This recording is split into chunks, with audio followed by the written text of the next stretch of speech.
અમદાવાદમાં મદ્રેસામાં આચાર્ય પર હુમલા બાદ હવે પોલીસ એક્શનમાં આવી છે। દરિયાપુર પોલીસ અને ક્રાઇમ બ્રાન્ચનું મદ્રેસામાં હવે સર્ચ ઓપરેશન શરૂ થયું છે। મદ્રેસાની કામગીરી દરમિયાન ગઈકાલે આચાર્ય પર હુમલાની ઘટના બની હતી, જો કે હવે ડ્રોન દ્વારા પણ મદ્રેસામાં સર્ચ કરવામાં આવી રહ્યું છે।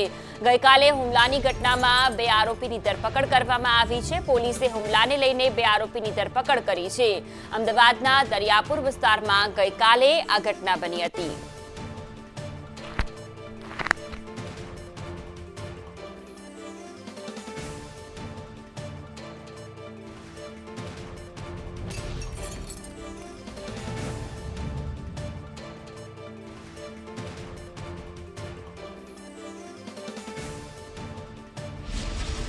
મદ્રેસામાં હુમલો કરવામાં આવ્યો હતો। બાપુનગરની સ્કૂલના આચાર્ય પર થયેલા હુમલા બાદ આજે અમદાવાદ ક્રાઇમ બ્રાન્ચ અને દરિયાપુર પોલીસે સર્ચ ઓપરેશનની કાર્યવાહી શરૂ કરી છે। મદ્રેસાની અંદર જે લોકોએ હુમલો કર્યો હતો તેમાંથી 2 લોકોની પોલીસે ધરપકડ કરી છે। સાથે જ અન્ય જે 5 લોકો હજી ફરાર છે તેની શોધખોળ હાથ ધરવી, તે લોકો કોણ હતા। જ્યારે પ્રિન્સિપાલ જે મદ્રેસાનો ફોટો લઈ અને મદ્રેસા બંધ છે તેવો રિપોર્ટ કરવા માટે જે વિડીયોગ્રાફી કરી રહ્યા હતા, ફોટોગ્રાફી કરતા હતા, તે સમયે તેમના પર હુમલો કરવામાં આવ્યો હતો। અને ત્યારબાદ હજી પણ અમદાવાદ સહિત રાજ્યભરની અંદર જ્યારે આવા મદ્રેસાઓની અંદર શિક્ષણ અને તેને લગતા 11 જે અલગ અલગ મુદ્દાઓ છે તેની જે તપાસ કરવામાં આવી રહી છે, તેને લઈ અન્ય કોઈ જગ્યાએ હુમલો ન થાય, અન્ય કોઈ જગ્યાએ કાયદો અને વ્યવસ્થાની સ્થિતિ ન જોખમાય, તે માટે અમદાવાદ ક્રાઇમ બ્રાન્ચ અને સ્થાનિક પોલીસ દ્વારા અત્યારે છે તે તપાસ શરૂ કરવામાં આવી છે। અને આગામી સમયમાં આવો કોઈ પણ બનાવ ન બને અને કાયદો અને વ્યવસ્થાની સ્થિતિ ન જોખમાય તે માટે પોલીસ અત્યારે આ કામગીરી કરતી હોય તેવું નજરે ચડી રહ્યું છે।